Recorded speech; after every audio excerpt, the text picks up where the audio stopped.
Olá pessoal, tudo bem? Que satisfação poder falar novamente com você aqui pelo nosso canal Exercitando Ideias e também pela sala de aula virtual nessa parceria aí com o Claretiano Centro Universitário. Bom, como vocês bem sabem, nós estamos sempre discutindo os assuntos que acontecem na semana, os principais argumentos que foram aí levados para a sala de aula, para que possamos sociabilizar esse conhecimento e que você que nos acompanha e você que é nosso aluno possa ter aí alguns direcionamentos para poder confeccionar suas atividades, as suas interações pela sala de aula virtual. Coincidentemente, essa semana, alguns alunos estão aí realizando as suas atividades dentro de bioenergética.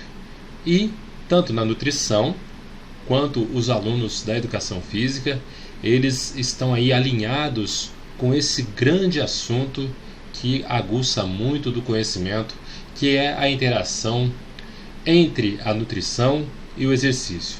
Realmente, hoje, dificilmente a gente consegue falar em algum assunto dentro da nutrição que não envolva o exercício físico, e o inverso também é verdadeiro, até porque dificilmente hoje poderemos falar de algum tipo de atividade física, exercício e principalmente dentro do esporte sem relacionar com a nutrição. Claro que esse assunto sempre traz aí um pouco de estranheza, um pouco de medo aos nossos alunos, mas nós vamos tentar aqui tentar deixar esse assunto de forma mais leve, mais tranquilo e com pontos aí bem objetivos para que você possa entender um pouquinho aí da bioenergética e, claro, depois, se tiver interesse, quiser aprofundar mais nesse assunto, que busque aí algumas referências que nós até podemos deixar aqui abaixo do nosso vídeo. Vamos lá então? Vamos falar então dessa relação da energia e do trabalho. A energia gerada pelos alimentos e o trabalho que é aí o resultado, certo, dos exercícios físicos. Então, claro, certo, fica bem clara essa relação. Por quê? Porque se eu tenho uma demanda energética boa, positiva, é clara a ideia que eu vou conseguir realizar esse trabalho, esse exercício de maneira mais eficiente, tá? E também é claro que quanto mais intenso ou quanto mais for exigido nesse trabalho, dentro dos perfis aí que são colocados do exercício, nós vamos ter uma demanda energética maior ou menor, tá? Vamos primeiro falar das formas de energia. Então nós temos a energia nuclear, térmica e luminosa, essas energias aí proporcionadas pelo rei dos astros, o Sol, como nós bem sabemos, tá? Nós temos aí um nível de radiação que é até bem colocado aí pela mídia, quando fala aí dos protetores solar. E temos também, claro, a energia luminosa, temos dia e noite, isso fica bem claro para a gente. E energia térmica, né? O solzinho quentinho que nos aquece. As plantas conseguem converter essa energia, também associando aí gás carbônico e água, em uma energia química.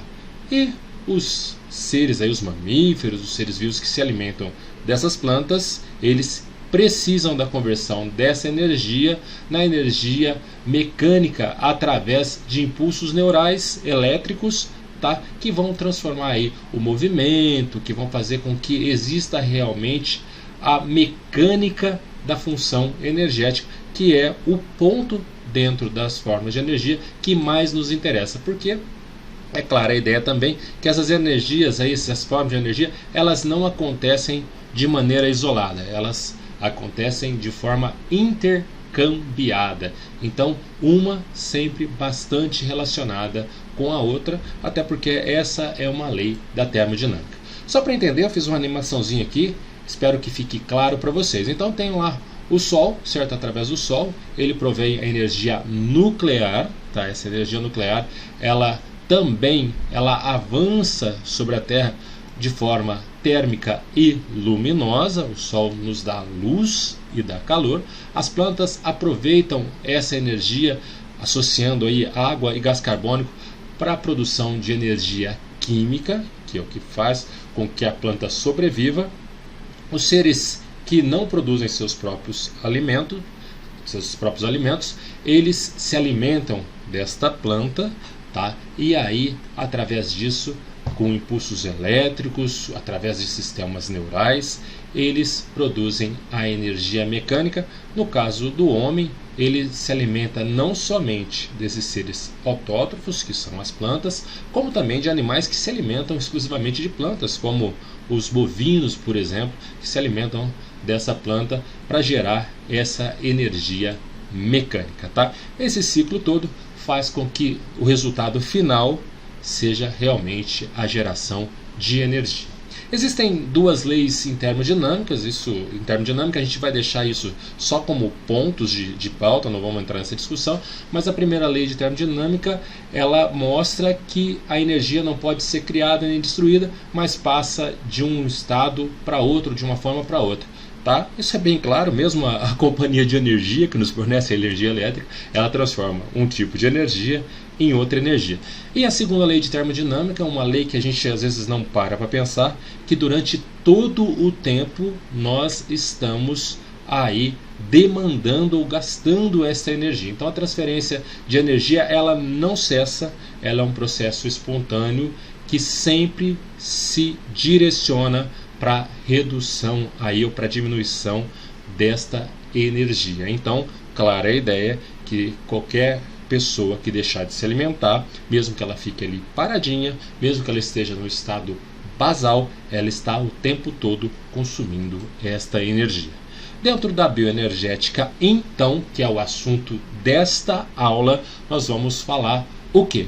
Desse grande composto super energético que é a adenosina trifosfato, tá? Que é o ATP, o apelido aí da adenosina trifosfato, que nós vamos entender hoje como que ela gera essa energia. Então, ela é formada de adenina mais ribose e mais 3 moléculas aí de fosfato, tá?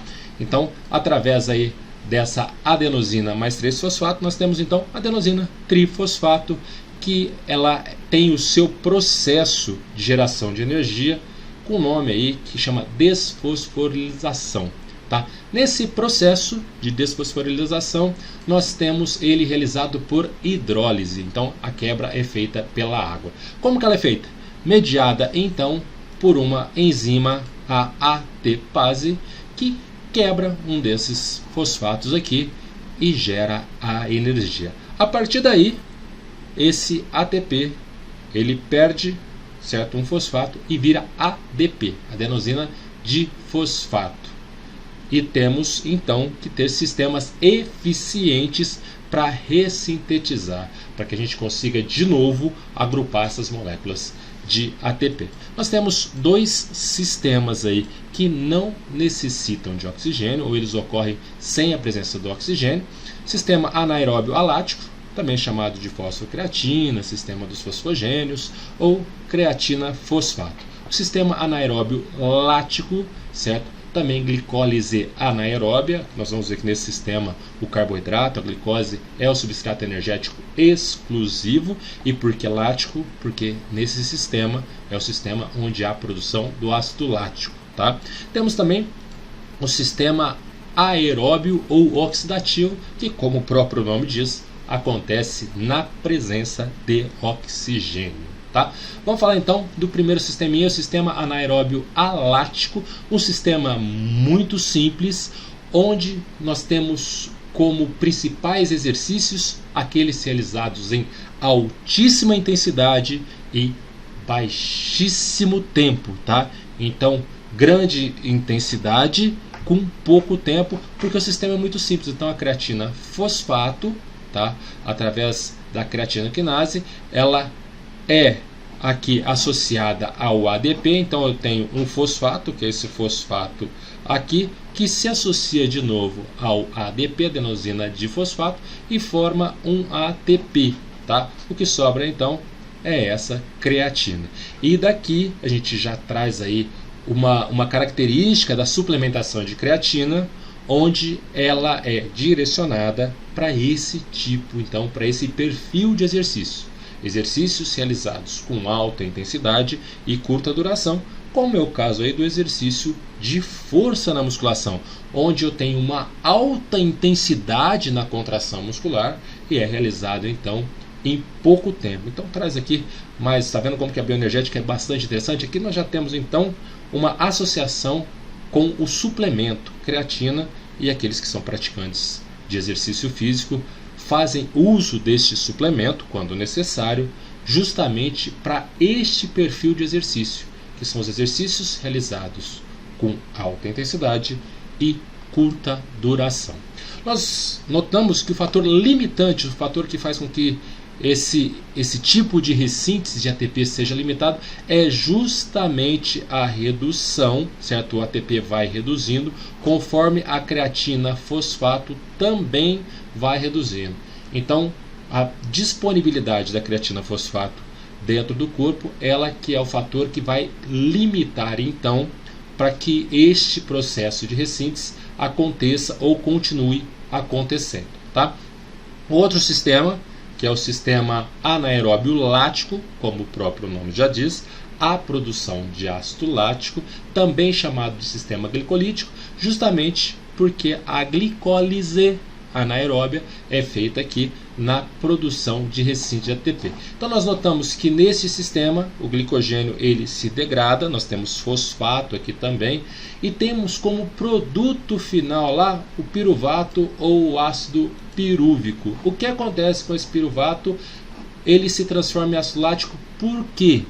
Porque como o sistema é anaeróbio, esse piruvato ele necessita do oxigênio para ser metabolizado.